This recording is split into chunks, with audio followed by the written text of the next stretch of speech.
Let the record reflect that the motion carries unanimously. If the members of the public will join us in the Pledge of Allegiance to be followed by a moment of silence, which will be led by Mrs. Boyette this evening.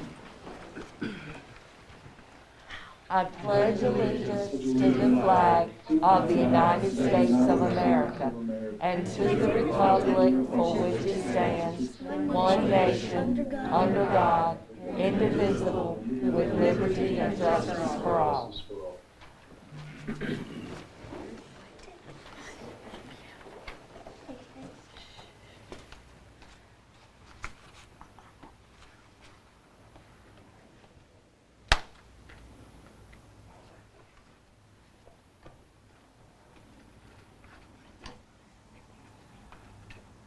Thank you. Thank you very much. Members of the board, you have in your packet the minutes of the July 19th, 2021 regular board meeting and the July 29th, 2021 special board meeting. What is your pleasure? Madam Chair, Mrs. Powell, I move that we approve the minutes of the July 19th, 2021 regular board meeting and July 29th, 2021 special board meeting. Second. it has been moved by Mrs. Powell, seconded by Mr. Mercer, that we approve the July 19th, 2021 regular board meeting minutes and the July 29th, 2021 special board meeting minutes. Is there any discussion? Hearing none, please record your vote. Mrs. Boyette? Aye. Mr. Boykin? Aye. Mr. Breen? Aye. Mr. Mercer? Aye. Mrs. Powell? Aye. Myself, Dr. Fitch, aye. Let the record reflect that the motion carries unanimously 6-0. Next on the agenda is the chairman's report. First of all, we are about to go back to school. For the 10th year, we are having Operation Backpack. Will be done a little differently this year as it was done last year, with backpacks to be delivered directly to the schools for the students. If you have not but wish to contribute, please see Amber Lynch for any contributions that you may wish to make, members of the board. I'd like to take this opportunity to welcome our teachers, our staff, our students, as preparation is underway for the new school year. Our early colleges are already in session, and next Monday we will have our doors open once again for our students to be in attendance. As our students return, we wish them a successful school year. We remind our public that we have issued a mandate for masks to be worn in our schools by our students and our staffs, and we hope that all have a very successful year. At our last meeting, we were in preparation for having a vaccination clinic. It was held on the 30th of July. And just as a reminder, the second shot is scheduled for August 20th at the Fike Gym. So for those 60-some persons who took those shots on the 30th of July, their second shot will be administered on August the 20th. Members of the board, please make note that at your places, there was a school improvement timeline that was placed. You know, once a year we have to do the school improvement plans, or SIPs. Mr.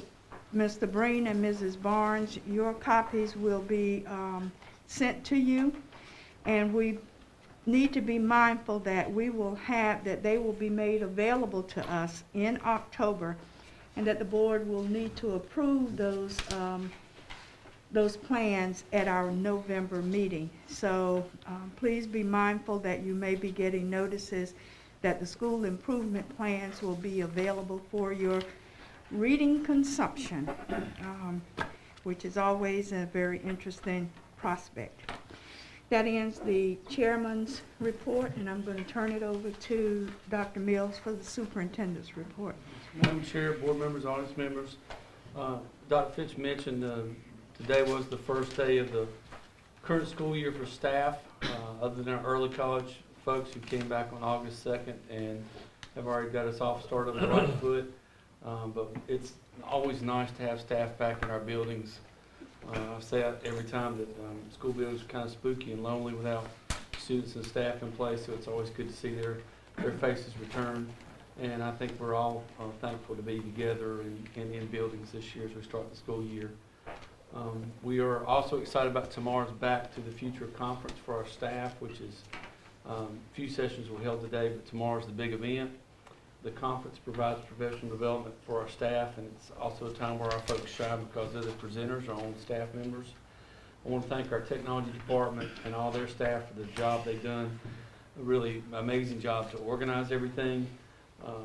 The speakers and presenters are our own folks, so please, if you see them, thank them for their willingness to share their expertise. And we're looking forward to a great day of learning tomorrow as well. For parents and others, we also have orientation and open house being held this week. We're very excited because, again, last year was a different year for that. So the dates and times for orientation and open house, I want to share those with everyone. For elementary school, the date is Thursday, August 19th. That's this Thursday, from 4 to 6. So elementary schools, this Thursday, August 19th, from 4 to 6. Middle school, 6th grade, orientation is Tuesday, August 17th, from 5:30 to 7. That's 6th grade, Tuesday, August 17th, 5:30 to 7 for middle school. 7th and 8th grade middle school, Thursday, August 19th, 5:30 to 7:30. So tomorrow from 6th grade middle school, 5:30 to 7, and Thursday, 7th and 8th grade, 5:30 to 7:30. High school, 9th grade is Wednesday, August 18th, from 5:30 to 7. 10th to 12th grade, the scheduled pickup is Thursday, August 19th, from 6:30 to 8:30. The freshmen in high school, August 18th, Wednesday, 5:30 to 7. And then sophomores on up, Thursday, August 19th, 6:30 to 8:30. I also want to remind families who have a child starting kindergarten on August 23rd that you do not have to wait until open house or the first day of school to register your child. You can go online to our website, wilsonschoolsnc.net, and click the enrollment tab to complete the process online. You can also call the school and schedule a time to enroll in person. So this is families who are not only new to our district and need to enroll a child in any grade, not just kindergarten. They can do that same process. So Dr. Fitch, you shared my other two items, so the only other thing I would add is that we are very excited about the first day of school next Monday, and it'll be wonderful to have everybody back in our buildings and starting the school year again. All right, well, thank you much. Members of the audience, if you notice when I opened, I indicated that face coverings are required to be worn during the board meeting. There are a couple persons in our audience who do not have on face masks. We do have masks available.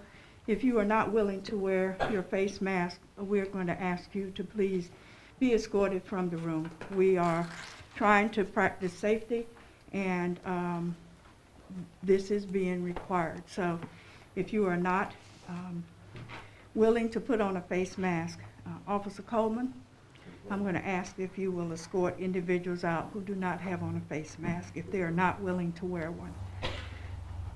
If you do not have a face mask, there are masks available at the back of the room. Thank you so very much.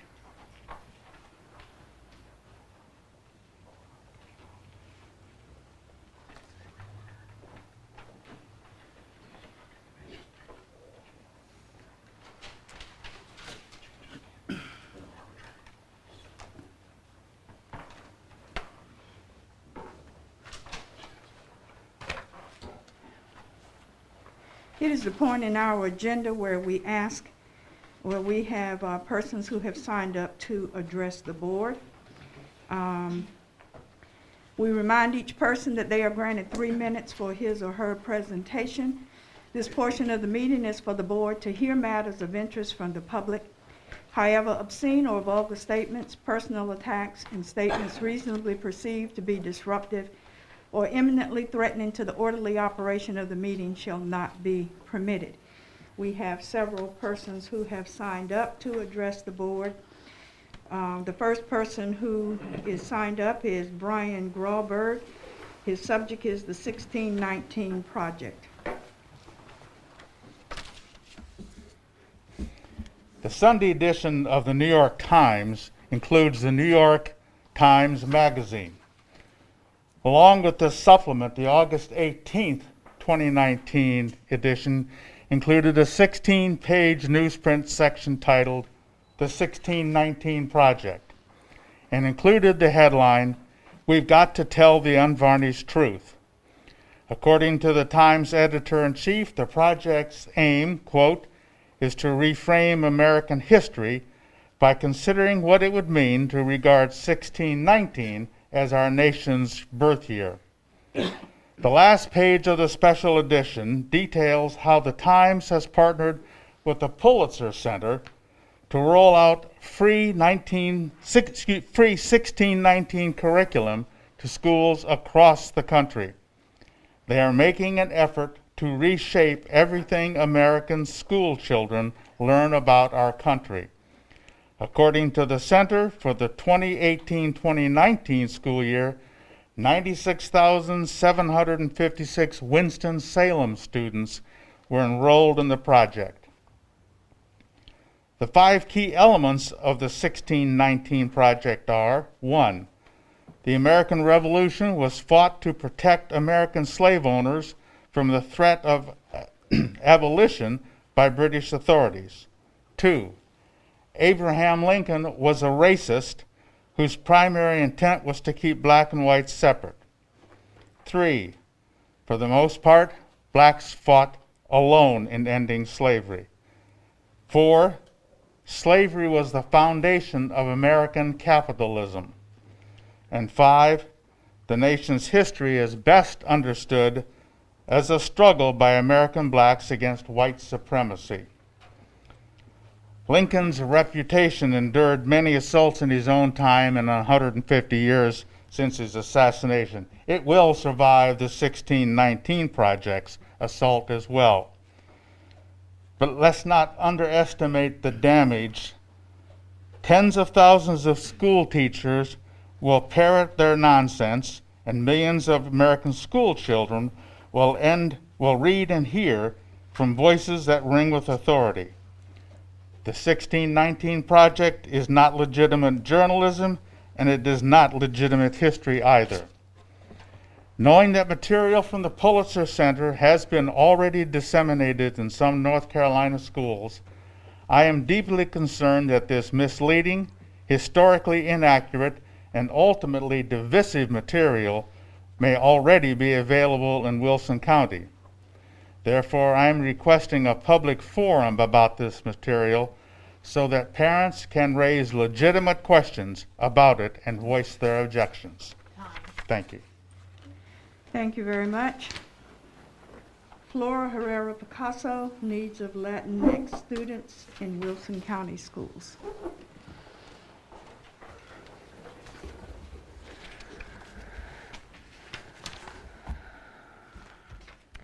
My name is Flor Herrera Picasso, and I am co-founder of Casa Azul de Wilson. I want to start off by saying that I apologize if I have come off to anyone as accusatory in the past 2 meetings. That is not my intention. My intention is to give you insight on the disparities the Latinx community faces, specifically in the education system here in Wilson. This is not a story that anyone had to tell me. I lived it. I am here today not because of the resources that Wilson County gave me, but in spite of the lack thereof. I am sorry if that makes some people uncomfortable, but I am even more sorry that I had to live it. I deserved better. And I wish I didn't have to be here 12 years later after I graduated. But from what I hear, not much has changed. And trust me, I'm asking around. So before you discard me as a story of the past, please listen to some of the Latinx youth that are in the system now and are here to tell you their experiences.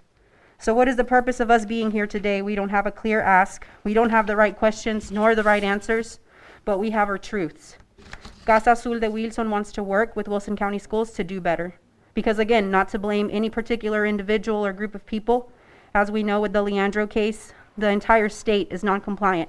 when it comes to providing every child a sound and basic education. Our organization just wants to bridge the gap between the school system and a community that does not feel included. I've paid attention to your space here, and our children are all over these walls and posters. But we are more than just diversity tokens. We are more than data and numbers. We are people. We are your constituents, and we want to be part of the conversation. Casa Azul firmly believes that those closest to the problem are those closest to the solution. I'm here today with Melfica Sanchez. She is a single mother of 3. They are Sabat Sanchez, Hiram Sanchez, and Said Sanchez. Sabat here is on this poster, and he is here today. He goes to Jones Elementary School. You see a poster with a smiling child, but there's a lot more to that picture that you don't know. Wilson County Schools has used this image as a symbol of diversity, but they do not have resources that take into account his particular experience. Melfica needs extra support as a single mother. She would like to have access to a form of therapy where where her children can unpack their emotions and know how to express themselves when they are frustrated. I believe Karen Morton is Jones Elementary School's social worker, yet Melfica has never met her. If the school has these resources available, how come she doesn't know about them? She also wants staff at school who speak Spanish and who can communicate with her when something happens with her children. It is not enough to have a translator once a day or on some random routine. There should be a bilingual staff at every school every day. Melfica's middle son, Hiram, is neurodiverse and faces extra difficulties when it comes to his education, and Melfica needs extra support for her children. Thank you. Thank you. Susan Guzman, bullying in the system.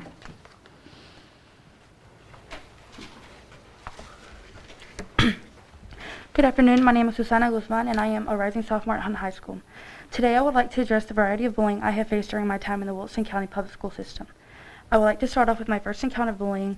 I was 10 years old in the 5th grade. I was told racial slurs during the Hillary versus Trump presidential election, such as, "Go back home, I'm calling ICE on you, border hoppers," etc. I was 10 years old. I was such in shock and unprepared that the only thing I felt like I could do was laugh, while I felt my whole body filled with embarrassment. I didn't know how to defend myself, and I had no one to show me how to deal with this. I needed help dealing with these racial acts, and I didn't have any. The second form of bullying I encountered was in the 6th/7th grade. Guys would constantly make comments about my body, telling me I had no body, no curves, etc., comparing me to the models on Instagram. I was 11 or 12, and I was being told that my body did not meet their expectations. This is probably a reason a lot of girls become extremely insecure about their bodies during middle school. We suddenly realize our bodies are on public display, and we hardly have any control over them. Always having to overcompensate because of other people's behaviors. Always analyzing a reaction to an action instead of addressing the action. The last thing I would like to talk about is an encounter I had in the 8th grade. During lunch one day, I sat next to a group of guys, and they started talking about what they would do if their sons ever turned out gay. They proceeded to say things like they would drag him with a tractor and shoot him with a gun. And yet again, I felt so unsafe and uncomfortable to the point where I felt like the only thing I could do was laugh. Our schools are not safe spaces where young people feel like they can express their true selves because of bullying and ignorance. Something needs to be done about this. You are responsible for our safety. Bullying also plays a factor in students' mental health. And from experience, when my mental health is at its best, I feel more motivated to learn and more motivated to interact with my classmates and teachers. Vice versa. When my mental state is not at its best, I tend to shut down and not pay attention nor interact during class. And all I see is signs about mental health around my school. I see no action being taken. I see no mental health meetings being held and no counselors talking to students about our mental health. So I would like to know what y'all are doing about the bullying in the Wilson County Public School System. And I mean actually taking action to stop the bullying and not just putting up signs throughout the whole school saying stop bullying. Pieces of paper are not going to make these kids feel safe. Pieces of paper are not going to make kids feel like they have a safe place to be themselves. Pieces of paper are not going to make these kids, Pieces of paper are not going to save kids' lives. Pieces of paper are not going to change anything. Your actions will. Thank you. Thank you. Vanessa Anguano. Dress code. Good afternoon. My name is Vanessa Anguiano, and I'm a rising junior at Hunt High School. I'm here to talk about Wilson County Schools dress code and circumstances I've noticed around it. Starting off with, I've noticed that dress codes are focused mainly on girls/young women. I question myself as to why are these rules based on sexualizing bodies of girls/young women? Why are male teachers allowed to dress code girls/young women and make them feel uncomfortable, unsafe, and humiliated? Why must girls/young women endure the stares of everyone around them? I have also noticed how race plays a part in this dress coding. I've witnessed young black girls and women get dress coded for wearing the same type of clothing as other non-black girls/young women. It is time to stop picking and choosing whose bodies get sexualized. Because this is all that it boils down to. Dress codes are put in place for those who over-sexualize girls' and young women's bodies. Rather than shaming young women, we should empower them to have an agency over their own bodies and wear clothing that is comfortable for them. As someone who holds a strong commitment for equality, I believe that dress codes are not intended for everyone. They are intended for only girls/young women. You realize you are putting a Band-Aid on an artery wound. If dress codes are a must and absolutely required, then there should be required anti-sexual harassment and anti-sexual abuse classes as well, intended for boys/young men who can't keep their eyes to themselves. Our bodies are not here for others to decide what to do with them. If our bodies make others uncomfortable, that's their problem, not ours. Yet I have no choice in that matter, and it shouldn't be that way. My body, my rules. Thank you. Thank you. Gabriella Ulas, and if I've mispronounced your name, please pardon me. Good afternoon. I'm Gabriela Ruelas. I'm a sophomore at Hunt High School, and today I wanted to bring to your attention the lack of information and misleading information I've been taught during my time in the Wilson County Public School System. To start off, I would like to talk about the misleading information I had been taught about Cinco de Mayo. Some teachers have taught me that Cinco de Mayo is Mexico's Independence Day, and a lot of Latinx youth today think that it is. I was part of that group who thought that, until one day I finally had the courage to ask my family and learn that in fact it is not. My family told me that it was actually a battle between French colonizers and Mexican soldiers in Puebla, Mexico, and that resulted in a huge victory for Mexico. I also learned that Mexico's Independence Day is September 16th. Are you aware that you are teaching that information wrong and Latinx youth are not learning their own history correctly, if any at all? The next thing I would like to bring to your attention is the inaccurate information I've been taught about Christopher Columbus. We are taught that Christopher found America, and we are taught to idolize him as one of America's heroes, when in reality he was someone who took advantage of little girls and women, killed slaves, and was responsible for the death of millions of Native Americans. Are you aware that we are being taught to idolize someone who is the complete opposite of a hero?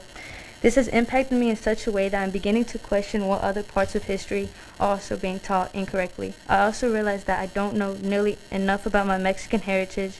Will I have to wait until I go to college to learn anything about my culture? Will I have to subdue my Mexican identity until I actively seek out answers myself? How can I decide who I want to be in the future if I don't know anything about my past? What are you planning to do about the fact that there are over 2,000 students in Wilson County that are bicultural? Our history matters too, the correct versions of it. The argument I've heard thus far, we do not provide resources to any particular group. We provide resources for all.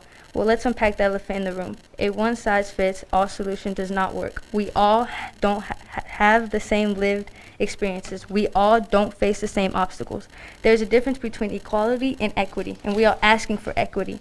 This is our home, and we want the best for our children. It is in your best interest to make a space for new perspectives and welcome critic in order to grow. We should not have to dilute our lived experiences in order for them to be digestible.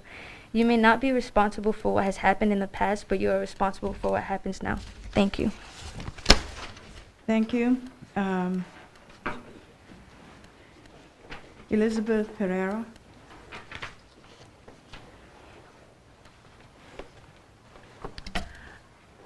First of all, I want to thank you all for your time. My name is Elizabeth Herrera, and I'm co-founder of Casa Azul. I was actually born and raised here in Wilson, North Carolina. I'm also a product of the Wilson County Schools. I attended Stansburg, Spate Middle, and then graduated from Bentonville High School. I was very fortunate to have some of the most amazing educators of Wilson County Schools, but in the end, it was not enough. I didn't find the power of my voice until I graduated the University of North Carolina at Chapel Hill. I graduated UNC and then went on to serve with the Carolina College Advising Corps for 2 years. This AmeriCorps program focuses on serving low-income and underrepresented students in their post-secondary plans. I served as a college advisor in Chatham County, which has a large Latinx population. I saw the power of representation. Students and parents have had someone who spoke their language that looked like them and shared similar experiences. Over the 2 years, I served over 600 seniors. 60% of them completed and submitted their FAFSA application, and 52% of the students submitted at least one college application. I didn't realize how valuable cultural wealth was until I saw the impact I was having with my own students. For the first time, the parents of my students did not have to feel uncomfortable because they could directly speak to their child's college advisor. They were finally part of the conversation, and this reflected in my data. My parent engagement was 46% compared to the previous year, which was 32%. Students shouldn't have to leave Wilson to discover who they are and that their voice matters. They should be able to celebrate their identities and be loud and proud of their culture and roots right here at home. This is why we are choosing Wilson, even if Wilson did not choose us. We are bringing Casa Azul de Wilson to our community so that they can see, feel, and heard. As educators, we should value and prioritize the power of representation.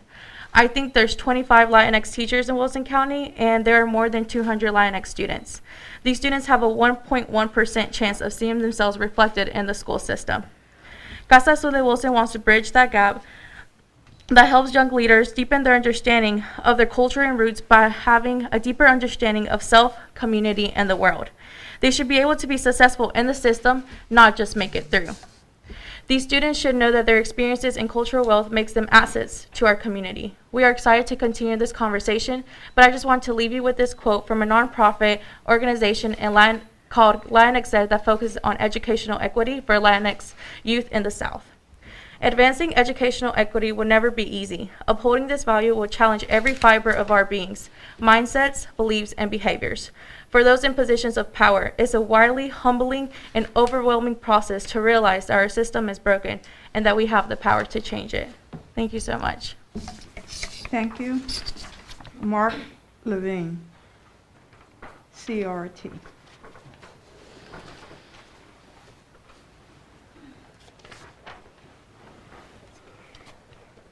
This is not going to be very formal. I'm a history buff and a history major, and some of my friends are talking about CRT, and I've done some research on it. And some of the questions I've asked college, high school, and middle school students are questions regarding, for example, the Marshall Plan. Not a clue as to what the Marshall Plan is. The Marshall Plan, for those of you who don't know, is probably the most civil, enlightened thing that any nation has ever done on the face of the earth. And that's not being discussed. We were talking about CRT, and I talked to some students and discover that America was founded in slavery. In 1865, the population of America was 31 million people. 9 million were in the South, 18 million were in the North. That means that 67 to 70% of the people statistically did not own slaves, did not believe in slaves, and helped in the Underground Railroad. So we're taking facts that we know that you can look up, not my opinion or my theory, and they're being excluded or intentionally warped. There has not been slaves in America since 1865. Today in Africa, the best estimate there is that there's 9.2 million slaves in Africa. That doesn't mean what we did in America was good, but I think CRT has to be something that has to be looked at with a very objective, factual look.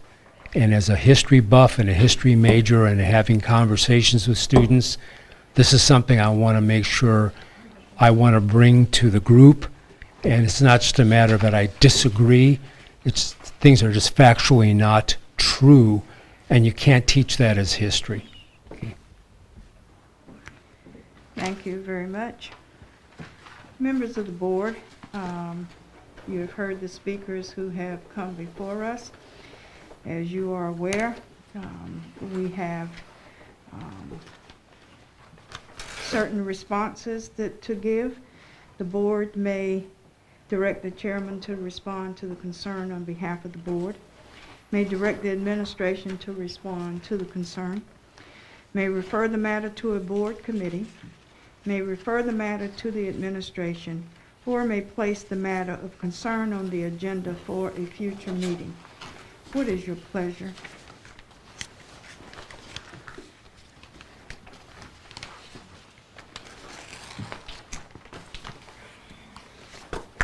I would have the administration respond. All right. Is that the consensus of the board? I agree. All right. I'm hearing nothing else, so I'm assuming that others are in agreement, and we will ask the administration to please respond to each of the speakers, and we do have their contact information. We thank each of you for coming and sharing your thoughts with us, and we will now proceed with the remainder of the agenda. We begin now with our committee reports. The Administrative Services Committee under Mr. Henry Mercer. You have information items, and then you have some action items. It's yours, sir. Thank you, Madam Chair.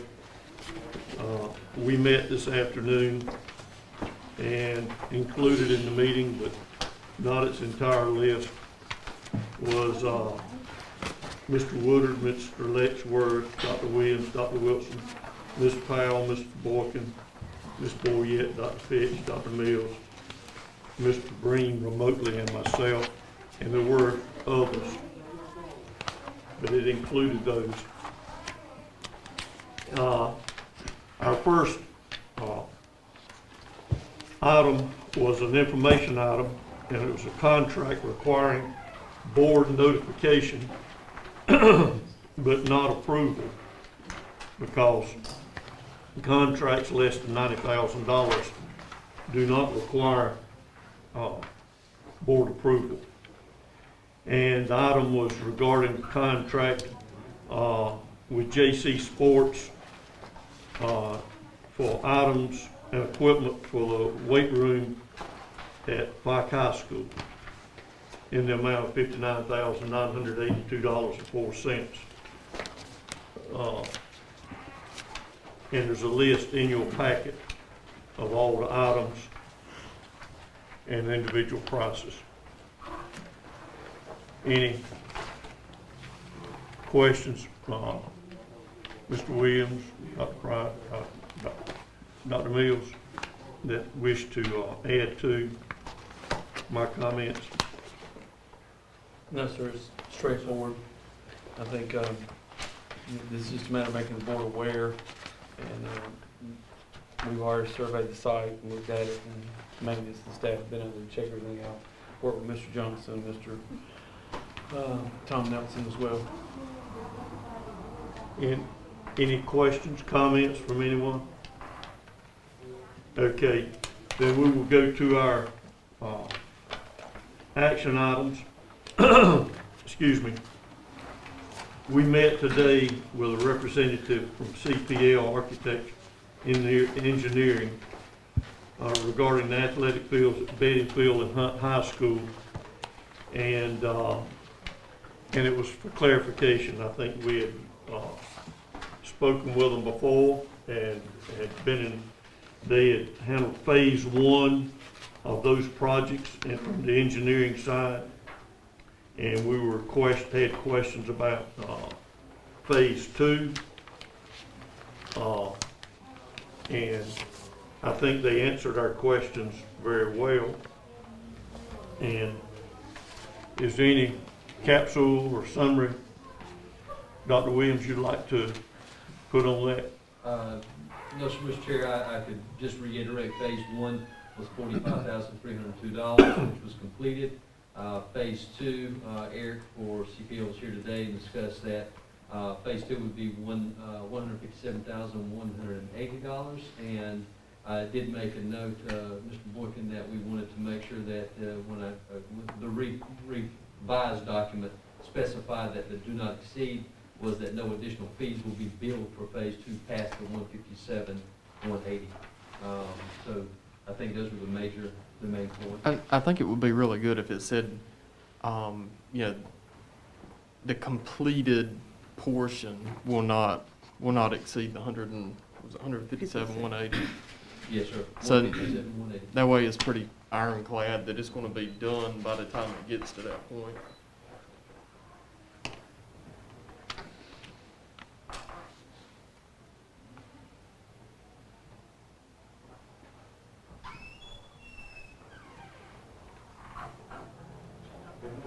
Okay. Any other questions, comments from the committee members or anyone that was present? Hearing none, Madam Chair, Yes, sir. on behalf of the Administrative Services Committee, I move we approve the contract with CPL Engineering for the athletic fields at Bedingfield and Hunt at an amount upon completion not to exceed $157,180, and then move on or get the project in action. Second. It has been moved by Mr. Mercer, seconded by Mrs. Powell, that the board move forward with the contract for CPL Architecture regarding the athletic fields at Bedingfield and Hunt High School in the amount of $157,180 for Phase 2 as they move forward with the contract. Is there any discussion?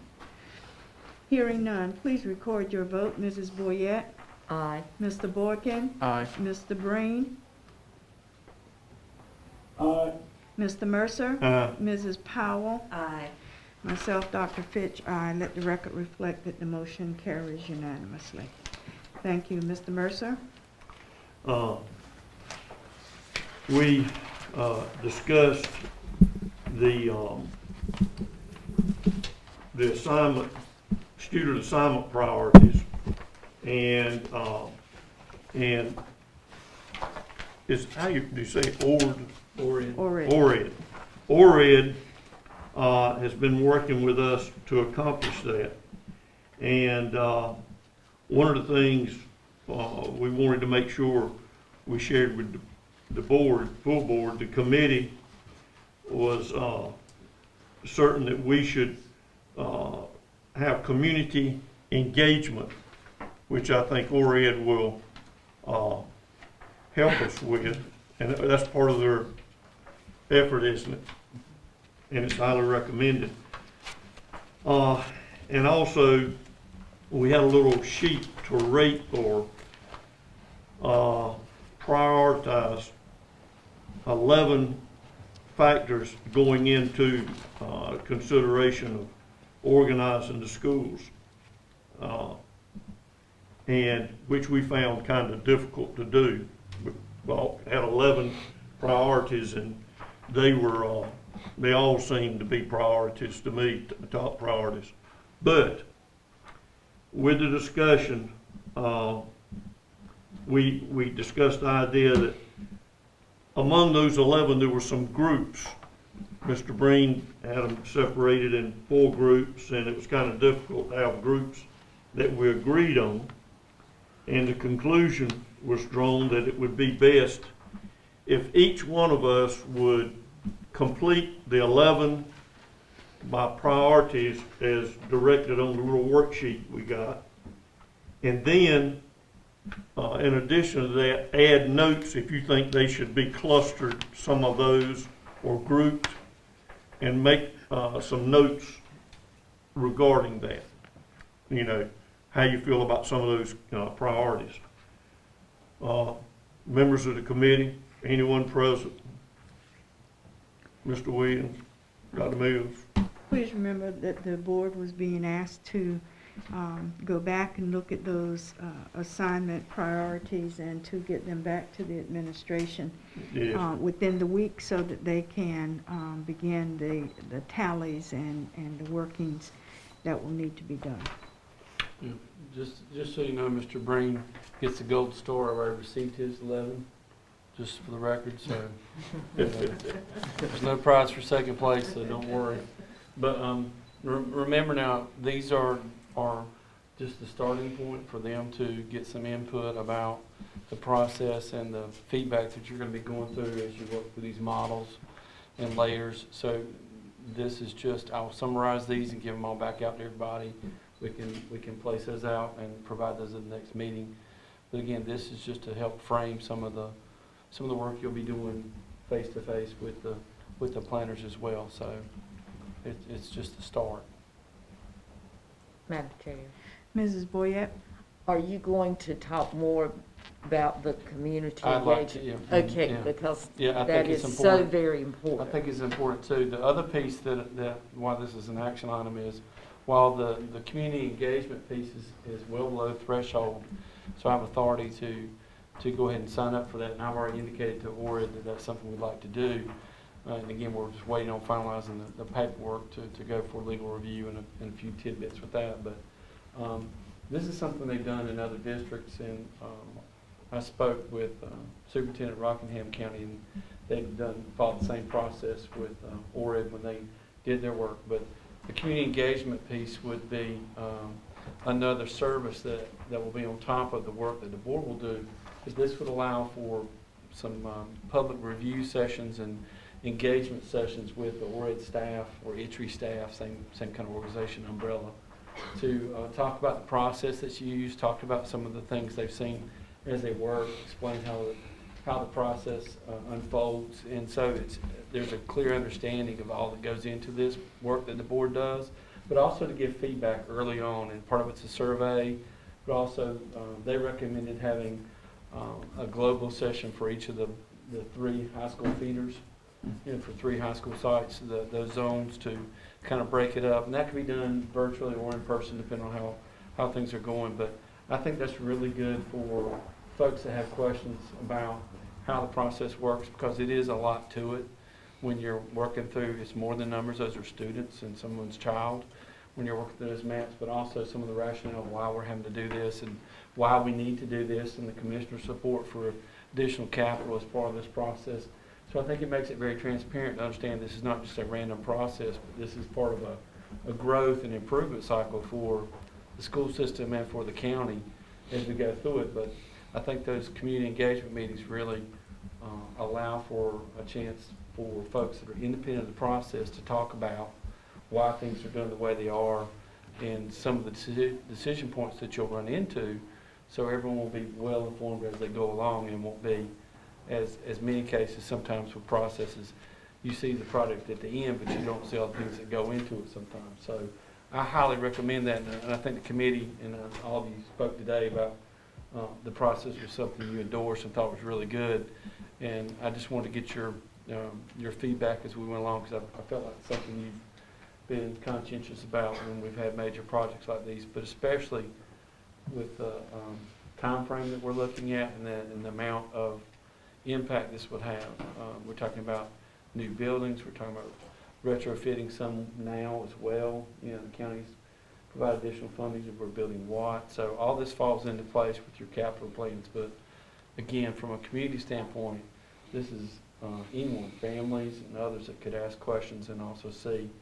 And it's also a way to kind of share your progress as you're going and get feedback as you're going. So again, it's a better product at the end, hopefully, as you go through that. So There's no question that the community engagement piece is an important one. Let me ask you this, not questioning should we do it, and I feel confident we all feel like we should do that. Is that something that's already in the making? yeah, I've already talked to them, and again, the cost threshold is well below anything that I need approval for. But I did talk to them a couple weeks ago about the fact that I wanted to share, as I got the priorities to share back to them, that will be following back up about the community engagement thing, because they'll get some of that out early, and then some of the meetings can take place later on in the process. But probably within the next September timeframe, maybe early October, you're going to get some initial assignment maps from ORED to start looking at, talking about. We could have some separate sessions, but I'll be meeting with them virtually or even in person over the next several weeks to kind of give feedback as they start working through the maps. And they've got our data files and other things. So, and the Wilson County Planning Office, hats off to them. They provided us everything we've needed really quickly. And so, you know, that helps the process go smoothly. We've got our student assignment files, transportation files.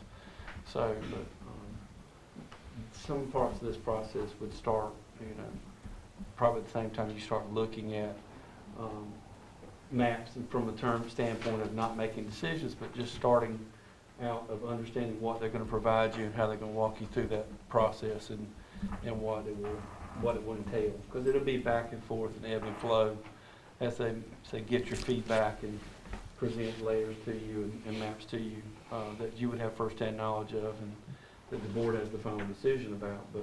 But also some of that's just the process of going through what I like to call you've got a balloon that you push in, it's going to push out somewhere else. It's a contained piece, but you've also got lots of moving parts to go through and tie in together from elementary, middle, and high, as well as consolidation possibly, and all the changes that go with that. So there's a couple of extra layers in the last several times you've done that.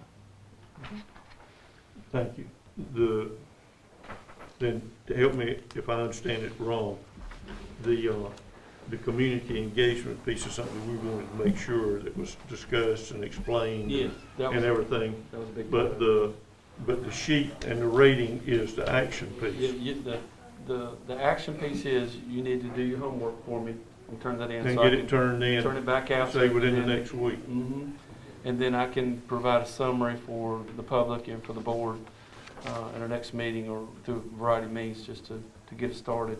And the other piece was to make sure that you knew the community engagement piece, the understanding of it more than just their handout and what that can do for us. And also share that with the public through this meeting to let them know that part's coming as part of the process. Any other comments, questions, discussion? Madam Chair, Yes, sir. on behalf of the Administrative Services Committee, I move we agree to complete the ORED student assignment priority form and rate the 11 priorities, then make other notes regarding grouping or other information as we desire. Second. It's been moved by Mr. Mercer with the double second, Mr. Breen and Mrs. Powell, that we complete the ORED assignment, student assignment priorities with the 11 items that were presented, and that we also have consideration of other groupings that may occur, that we have this in to the superintendent within the week so that he can begin the tally and process and move forward with that. Is there any discussion? Hearing none. Please record your response, Mrs. Boyette. Aye. Mr. Boykin. Aye. Mr. Breen. Aye. Mr. Mercer. Aye. Mrs. Powell. Aye. Myself, Dr. Fitch, aye. Let the record reflect that the motion carries unanimously 6-0. Mr. Mercer? Thank you.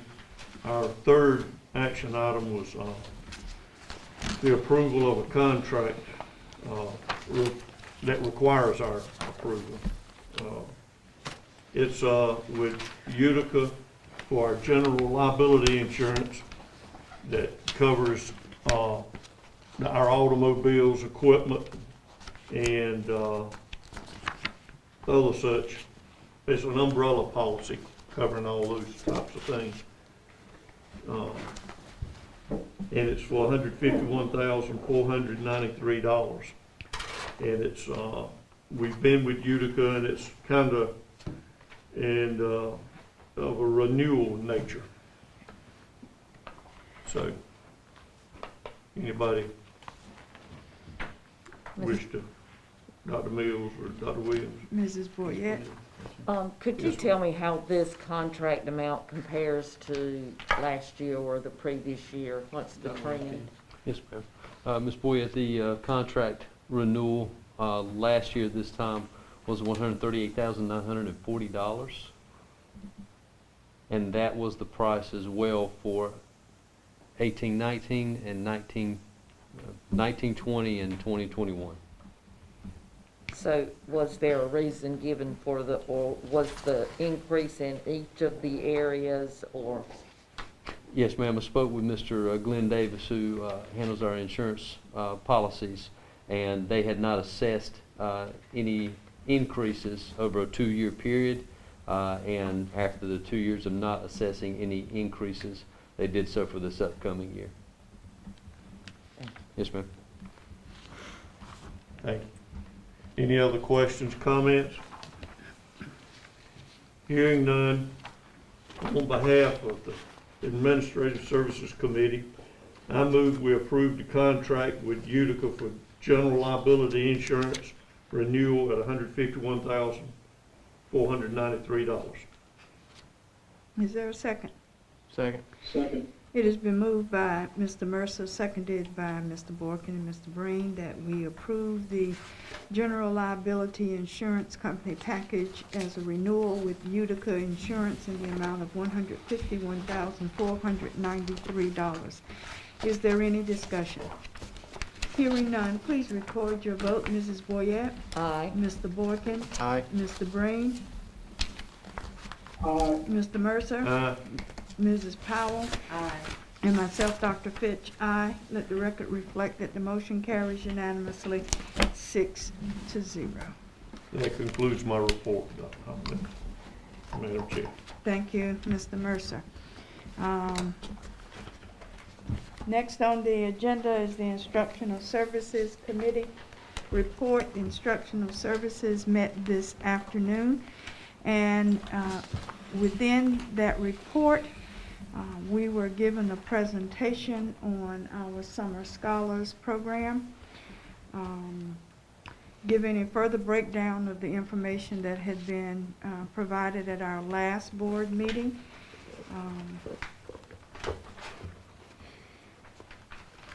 I don't know if you have a need to have that information again, but it gave a furtherance of the breakdown of the number of students. Of course, this was held for our elementary, our middle school, and our high school students. It was run from June 14th to July 29th in 2 different cohort groups.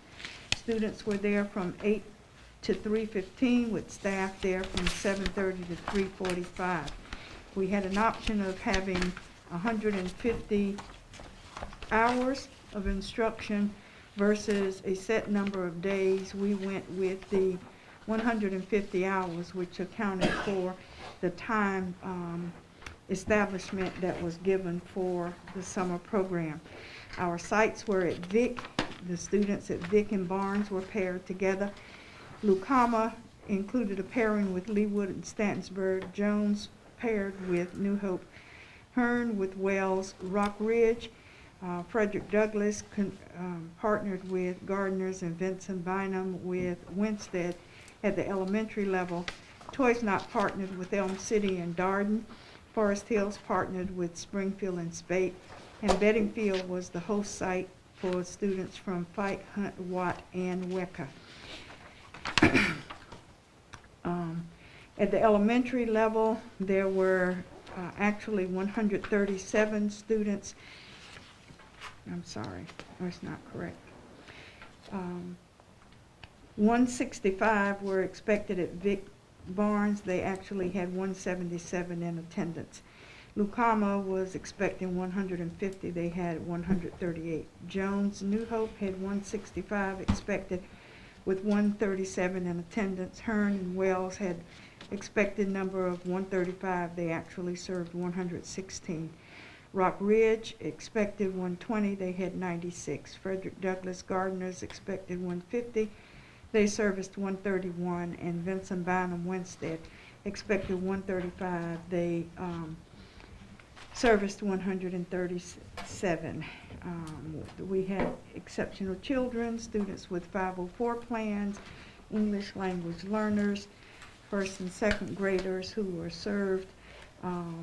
And if you looked at the middle school and the high schools, the secondary students, Toys Not, which was Elm City and Darden, partnered with. had expected 180 students, 169 were served. Forest Hills, partnering with Springfield and Spate, expected 180, they served 128, and Bedingfield, which included Fight, Hunt, Watt, and Wecker, 375, but 340 actually attended, and 262 of those were unique students. Teachers were given incentives, and you know, at the end of our pandemic year, and with the legislature mandating this Summer Scholars Program, there was an issue in finding enough teachers to meet the needs for the students. They were given state incentives as well as local incentives on top of their hourly rate of pay in order to service the needs. We had 35 who received state incentives, 14 for other bonuses at $150 and the other at $1,200. And then the local incentives were 126 at $1,500 and 76 for $500 incentive, again on top of their local hourly rate of pay. Classify, and this was over the space of either the entire 6-week program or in half, 3 weeks. There was a local incentive for the classified staff persons. There were 127 staff who took advantage of the summer program, and 250 if they only did half of the time, they received $250. If they did the entire 6 weeks, they received $750, again on top of the hourly rate of pay. Students were benchmarked. We used either the end of course results to be the pretest, and the students were again tested at the end of the program in order to see how much progress that they had made. When there was no state benchmark test, such as in math, they used a pretest and a post-test based on Halton, Mifflin, Harcourt assessment. Good progress was shown with a point increase ranging between 4.94 and 3.78 for an average of 4.22 for kindergarten and first graders, and the average was 5.94 for benchmark assessments for students in grades 2 through 8. We also looked at the Read to Achieve students and their progress. There were 124 Read to Achieve students attending, 109 progressed, and there were only 15 students who were retained despite efforts that were done during the Summer Scholars Program. At the high school level, we had a total of 93.2% of our students who received credit. There were 317 students who received credit, and there were 340 students who actually attended. So the results that were given to us in regard to the Summer Scholars Program was very detailed. They talked about the attendance at all of the grade levels. They provided us with the tentative dates for next year, because the legislature has mandated that we do the Summer Scholars Institute for the next couple of years as a way to help overcome any discrepancies in student performance due to the pandemic situation. So the tentative dates for next summer, and I'm sure these will be posted on the website so that our families and the community will know when these dates will occur, and as we have more time to plan for next year than we had for this year. Monday, June 13th through Friday, July 1st, and again on Monday, from Monday, July 11th through Friday, July 29th.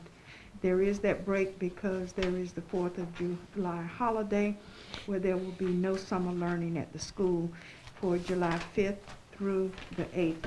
And this breaks it up into 3-week segments that gives the 2 different cohort groups.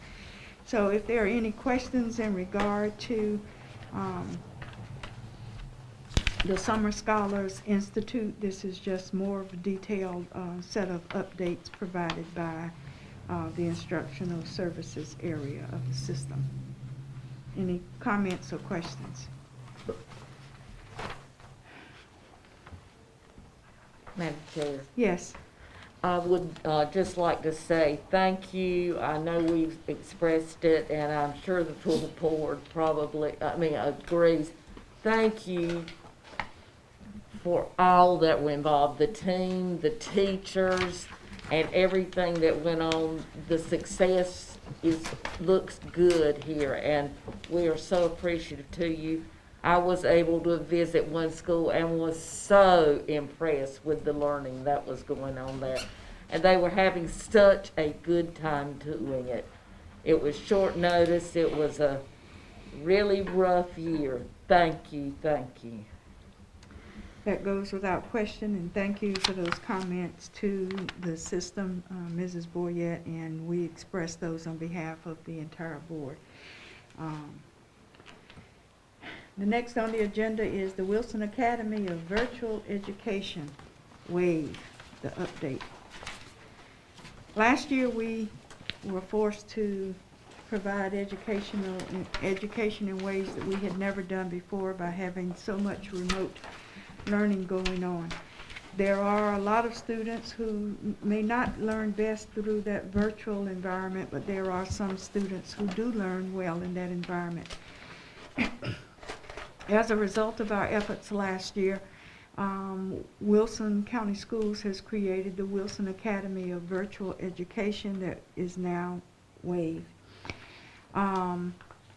Starting in May of this year, research was conducted, WAVE was created, visions and goals were established, a branding process took place, a school code was received, and criteria for enrollment was established.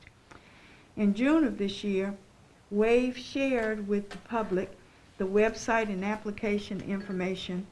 They announced eligibility and they provided an enrollment window. At a previous board meeting, we were presented with the information in regard to WAVE. In July of this year, there was a deadline that was set where the principals reviewed applications, they approved or denied the process.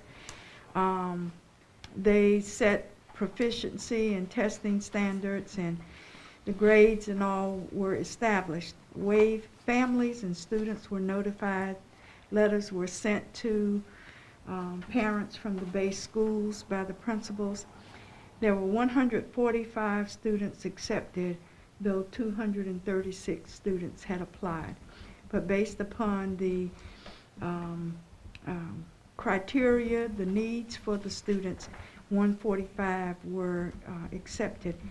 WAVE has offered employment for an elementary and middle full-time positions.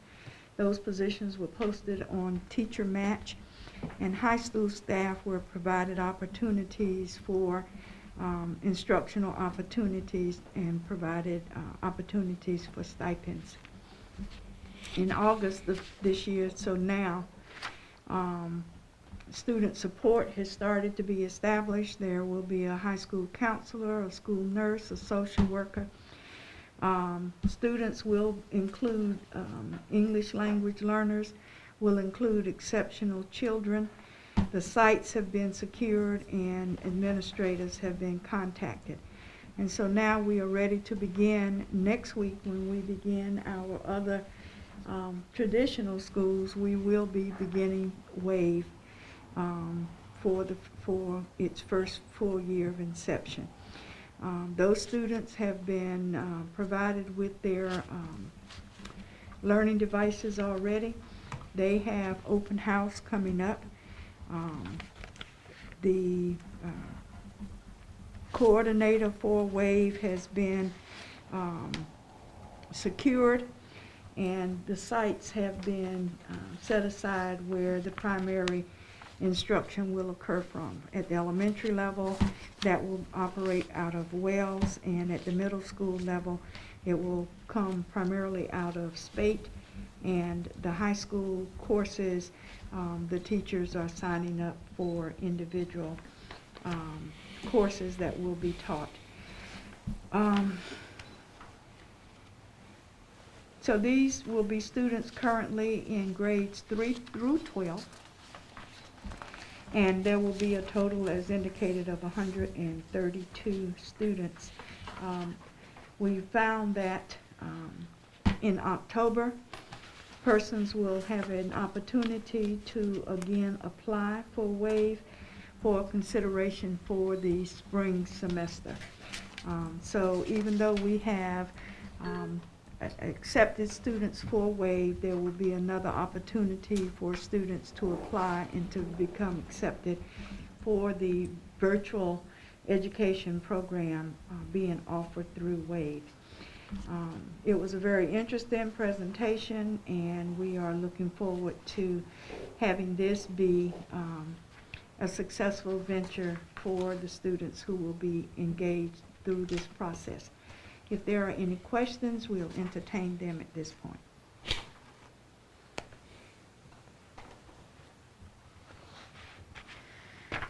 Hearing none. Next on the agenda was another informational item, which was contracts requiring board notification.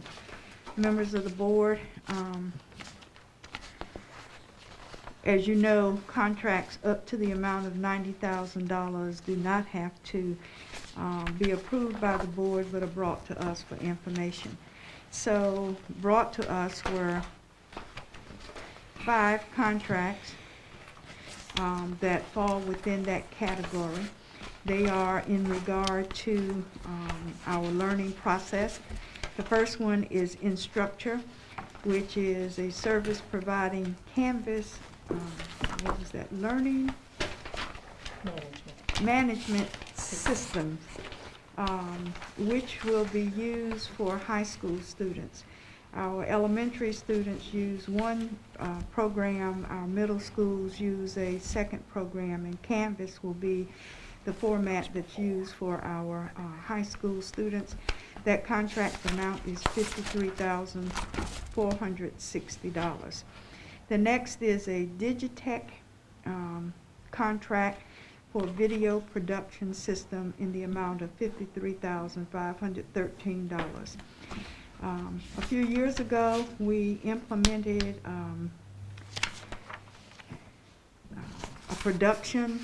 video production courses that had a start. That was when we started having our board meetings televised. Our students ran the cameras.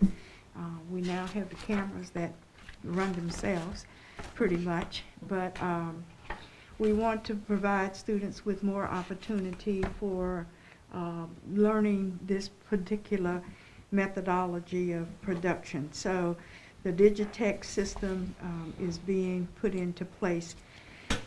Follett Library Resources is a series of e-books that these schools will have access to. Universal licenses will be given at each of the schools so that teachers and students have access to the e-books that will come from this library resource. That contract is in the amount of $78,533.41. Then the next one is ClassLink. It's an annual subscription service. And the fourth is eMeet, which, ClassLink is at the amount of $39,670. And eMeet is a service that provides conference speakers to That little black box you said? that little black box there. Okay. In the amount of $37,480, so that we have better capability of interacting conference-wise. Those contracts do not require board action, but are there for your information. If there are any questions, I'll turn that over to administration to answer at this point in time. Madam Chair. Mrs. Boyette. I would like to note that the canvas, the $53,460, that was grant funding. Yes. That, Okay. we applied for, and also the largest one, the light boxes, the e-books were there again, $78,000 was a grant that we applied and received, so that's all free money. Yes. And the others were from the ESSER funds, meaning those are funds from, as a result of the COVID. So none of that's having to come out of our local budget or state budget funds. But anyway, it's always good when you get free money, and grants are just that. Yes. So again, thank you for that information, because that is important information to share. We thank our staff for going after funds that give us better flexibility in being able to provide to our students as well as our faculty and staffs. Are there any questions? Next on the informational agenda at this point are the revisions of several policies. We had conversation in regard to, and I'm going to turn, this is information, I'll get you in a second, Mr. Mercer, I'm sorry. These were all first reads, and we did have discussion about several of the policies. They are policy 3225/4312/7330, technology responsible use. The second was policy 3610, counseling program, 4342, student searches, 4400, attendance, 4600, student fees. We did ask the administration to look at, in policy 4400, several lines, 53, 61, 99 through 101, and 157 through 172. They will come back with a cleaner language in those instances. There were other points that were brought up. I think there was some technical and or in one of the policies, but since this is a first read and this is information only, those policies will come back to us at our September board meeting. Is there anything that I need to add in regard to those policies? Hearing none, I'm sorry, Mr. Breen. I'm sorry, I was coming right at the can everybody hear me? Yes. Okay. In regards to 2022, I recommend I look for it meets constitutional muster, which is great. My only issue though is that I can't think of an instance where this would be necessary. Usually in the context of wireless communications, and I think they need something about that, etc. It's the recipient that does the recording. This would make it to search the producers from how to test the work. The other issue I have with it is regarding the scope of the searches being reasonably related to the objective of the search and not excessively intrusive. I think that puts all administrators, even when they're looking for that qualified movement, and when you kind of ridiculous moving way where they're going to have to be able to determine at what point, what's reasonably related to the objectives. My other issue is that funds now are essentially the diaries, the bids, the photo albums. We have an opportunity to provide more protection for our students in a less intrusive way. And I think, I understand that it's gonna go on to a second read, but I don't think that this policy is absolutely necessary to meet the safety of the understanding of our students. All right, let me see if I understood you, Mr. Breen, because at times you were somewhat muffled and I'm not sure. Members of the board, Mr. Breen was speaking in regard to policy 4342, student searches. Is that not correct, sir? That's correct. And you started off by saying it passes constitutional muster, but you did not feel that it was, I don't think that it's a necessary policy to achieve the end goals of the policy. he does not feel it meets the end goal to fulfill the policy? Is that what you said, sir? Well, I mean, the end goal is to be able to find information,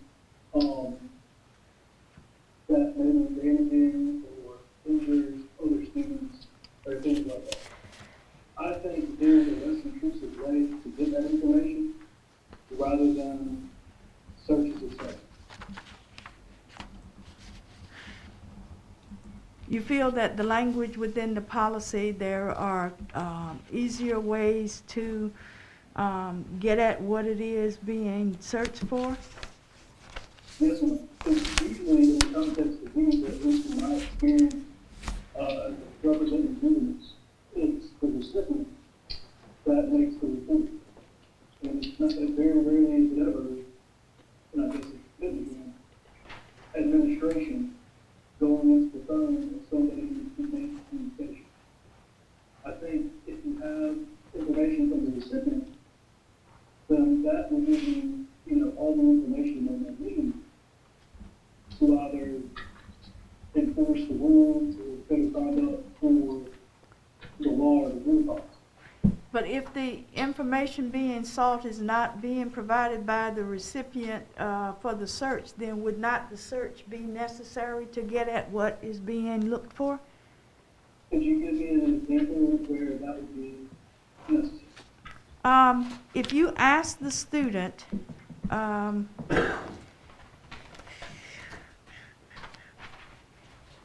if you ask the student to provide information and they do not do so, they choose not to do so, and they say, no, I'm not gonna snitch on Susie, Mary, Frank, whomever, then if they're not forthcoming with the information, would not a search be necessary, possibly? I absolutely disagree with that. I don't think a search is necessary at all. If you've got information about Susan, Jerry, Tim, and Tom, if you're not giving that to, whatever student, I think that you need to have those discussions with Tim, Tom, and Jerry, and Tom, and not a student who's set under the template. But I mean, what's important about this policy is that the student that being searched has to violate board policy code, student conduct, or school board, or violate the law. So if we're searching for information about a third party, then this policy is inapplicable. Okay, I'm not exactly sure. I'm going to ask Ms. Cornetta, legal counsel, to address your concern and issue, sir. Madam Chair, I'm having a hard time hearing what Mr. Breen is proposing. I think he is trying to say he wants a search in the least intrusive manner possible, but that's certainly language that could be inserted in the policy. But does, Mr. Breen, do you have any suggestions about what you'd like to see changed? Oh, absolutely. Take out line 18 through 20. Take out the paragraph with line beginning at line 18 and through 23. Yes, ma'am. So the language that's in 18 through 23 is recommended by the School Boards Association and reviewed by your legal counsel and highly recommended. Mr. Breen makes a point that he wants to see the least intrusive measures used, and sometimes the school system needs to use these measures to enforce its policies. And I'm happy to talk with Mr. Breen offline if he wants to discuss scenarios that he's concerned about. And this certainly is a board decision. So I'm glad to hear from all of you. I mean, I would love to hear examples where this would be necessary. Now that I understand what you're talking about, I'm glad to talk to you offline. I don't have an example that's come to mind at this moment. It was very hard to hear you, and I do apologize. Okay. All right, and this is a first read, so it will come back at the September board meeting. Great, and I'll reach out to you, Mr. Breen, so we can have a conversation. Thank you. All right, is there anything else in regard to any of those 4 policies? Hearing none, we will expect these to come back to us at the next board meeting, so that now we are moving into the action items. There is a contract requiring board approval for instructional services.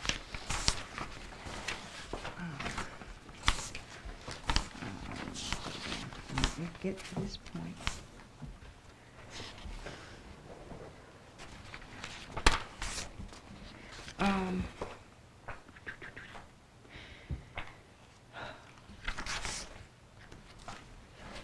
Mrs. Horson, did you have an opportunity to check on this? This was in regard to Public Impact LLC for implementation support and professional development for opportunity culture in the amount of $249,000. And this was, I think the question raised within committee was this not a grant, and did we not already discuss this and approve this at a prior meeting?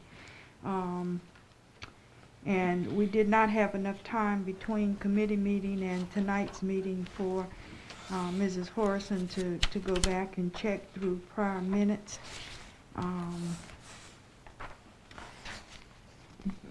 So, would you like to have this tabled until the next board meeting, or what is your pleasure in regard to this? Because, pardon me? We need to go ahead and. We need to go ahead and do this, even if we have already approved this in the past? If it's approved again, I don't see, I mean, if it's approved one time and not the other, it would be a problem, I'd say. Funding piece. I agree with Mr. Mercer. I'd just go ahead and vote it again. Dr. Wilson has a comment too. Dr. Wilson? My concern in tabling it is that we already need their services. Okay. It's part of the opportunity culture and the professional development. All right. That was my concern. I just thought that we had already taken care of this at a previous meeting. I know that it was brought before us, and I thought that we had already acted. But if it is your pleasure to go ahead and to approve it, and if it's erring on the side of caution and making sure that we can move forward, then by all means, the chair will certainly entertain a motion. Madam Chair, I'm sorry. Madam, this committee. Oh, I'm sorry. I'm sorry. Mr. Mercer, I turn this over to you. You deal with it, because this is an action item. Thank you. At this point, you're doing your committee report, so if you wish to make a motion, then I'll entertain it.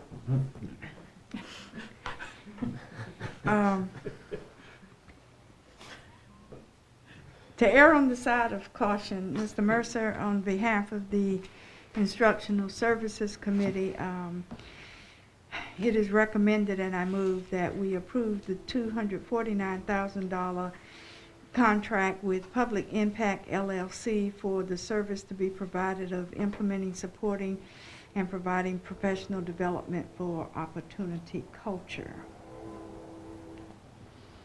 Second. It's been moved Thank you. and properly seconded. Can you repeat that? Okay. That we approve the contract for Public Impact Yeah. LLC. Um, It's been moved and properly seconded that full board approve the contract with Public Impact at an amount of $249,000 to implement support and professional development for the opportunity culture as recommended. Any further discussion or questions? Mr. Vice Chair, I would like to add as part of the discussion that this $249,000 is a part of an $800,000, excuse, $620,000. Yeah, a part of a $625,000 grant that we were It's another receiving. grant, it's another free money. This is not money that is coming out of Wilson No. County Schools having to come up. Anyway, it's a grant, and we are reaffirming that we want to spend that money on this opportunity culture. So noted. Any further questions or comments? Hearing none, please record your vote when called upon. Ms. Boyette? Aye. Mr. Boykin? Aye. Mr. Breen? Muted. There you go. Did he? He said aye. Oh, I didn't hear it. I didn't hear it Ms. either. Powell? Aye. Dr. Fitch? Yes, aye. And I. Yeah, So it's What's it? unanimous. Yeah, Well, it reminds me Because I of thought we already EIEI. did this. Yeah. Okay. So it's approved unanimously. All right, Mr. Vice Chair. With discussion that ensued within the Instructional Services Committee, I move on behalf of the committee that we approve for second reading the policies that were presented: Policy 3100, Curriculum Development; Policy 3300, School Calendar and Time for Learning; Policy 4125, Homeless Students; Policy 4335, Criminal Behavior; Policy 5000, Schools in the Community; Policy 6320, Use of Student Transportation Services; and Policy 8310, Annual Independent Audit, as a second read. Yeah, do I have a second? Second. It's been moved and properly seconded that full board approve revised policy 3100, curriculum development, revised policy 3300, school calendar and time for learning, revised policy 4125, homeless students, revised policy 4335, criminal behavior, revised policy 5000, schools in the community, revised policy 6320, use of student transportation services, and revised policy 8310, annual independent audits as second readings. Any further discussion or questions? Hearing none, please vote when called on. Ms. Boyette? Aye. Mr. Boykin? Aye. Mr. Breen? Aye. Ms. Powell? Aye. Dr. Fitch? Aye. And I vote aye. It carries unanimously. So the meeting's yours again. So- All right, thank you so very much. Mrs. Boyette? I move that the Wilson County Board of Education go into closed session to consider confidential personnel matters as provided in North Carolina General Statute 143-318.11A1 and 6 and 115C-319 through 321, to consider confidential student matters as provided in North Carolina General Statute 143-318.11A1 and North Carolina General Statute 115C-402 and the Family Educational Rights and Privacy Act 20 U.S.C. 1232G, and to consult with the Board of Education attorney and preserve the attorney-client privilege as provided in North Carolina General Statute 143-318.11A3. Is there a second? Second. It has been moved by Mrs. Boyette, seconded by Mr. Mercer, that the Wilson County Board of Education go into closed session to consider confidential personnel matters as provided in North Carolina General Statutes 143-318.11A1 and 6, and 115C-319 through 321. To consider confidential student matters as provided in North Carolina General Statutes 143-318.11A1 and North Carolina General Statutes 115C-402, and the Family Educational Rights and Privacy Act 20, United States Code 1232G, and to consult with the Board of Education attorney, and preserve the attorney-client privilege as provided in North Carolina General Statutes 143-318.11A3. Is there any discussion? Hearing none, all in favor of the motion, please record your vote. Mrs. Boyette. Aye. Mr. Boykin. Aye. Mr. Breen. Aye. Mr. Mercer. Aye. Mrs. Powell. Aye. Myself, Dr. Fitch, aye. Let the record reflect that the motion carries unanimously 6-0. We are adjourned to closed session. I didn't know if you wanted to. I had 3 copies of things, that's why I couldn't figure out. Did you get the frequently asked